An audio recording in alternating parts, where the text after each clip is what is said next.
ഇൻസ്റ്റഗ്രാമിൽ എനിക്ക് കുറേ മെസ്സേജസ് വരുന്നുണ്ടായിരുന്നു ഈ കാലയളവിൽ.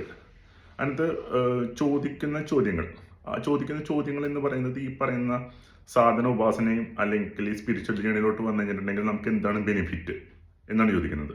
അതും ചോദിക്കുന്ന ഏജ് എന്ന് പറയുന്നത്, ഞാൻ ചോദിക്കും അവരോട്, 19 തുടങ്ങി 25 വയസ്സ് വരെയുള്ള ഏജിലുള്ള ആൾക്കാരാണ് ചോദിക്കുന്നതും കൂടുതൽ. നല്ല കാര്യം, ഈ പറയുന്ന സ്പിരിച്വാലിറ്റിയിലോട്ട് ഇറങ്ങുന്നതൊക്കെ നല്ല കാര്യം തന്നെ. പക്ഷേ ഞാനൊരു കാര്യം പറഞ്ഞിട്ടുണ്ടായിരുന്നു മുന്നത്തെ വീഡിയോകളിൽ, അതായത് ഈ സ്പിരിച്വൽ ജേണിയിലോട്ട് ഇറങ്ങുന്നതിന് മുന്നേ ഞാൻ പറഞ്ഞിരുന്നു, നമ്മൾ 100 വട്ടം ചിന്തിക്കേണ്ടതുണ്ട്. നിങ്ങൾ ഇത്രയും ചെറുപ്പമാണ്, നിങ്ങൾ ഈ പറയുന്ന സമയമായിട്ടില്ല, ഈ പറയുന്ന ഉപാസന സാധനം തുടങ്ങാൻ നിങ്ങൾക്ക് സമയമായിട്ടില്ല.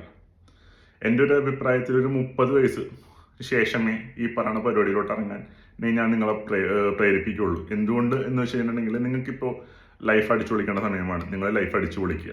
ഓക്കെ, നിങ്ങൾക്ക് നിങ്ങളുടെ ലൈഫ് സെറ്റിൽ ആവേണ്ട ടൈമാണ്. ഈ സമയത്ത് നിങ്ങളുടെ ലൈഫിനെ സെറ്റിലാക്കാൻ നോക്കുക, പ്രാർത്ഥിക്കുക, അത്രയും ചെയ്താൽ മതി. ഉപാസന സാധനയൊക്കെ നമുക്ക് ടൈം ആകുമ്പോൾ അതിനകത്തോട്ട് ഇറങ്ങാം.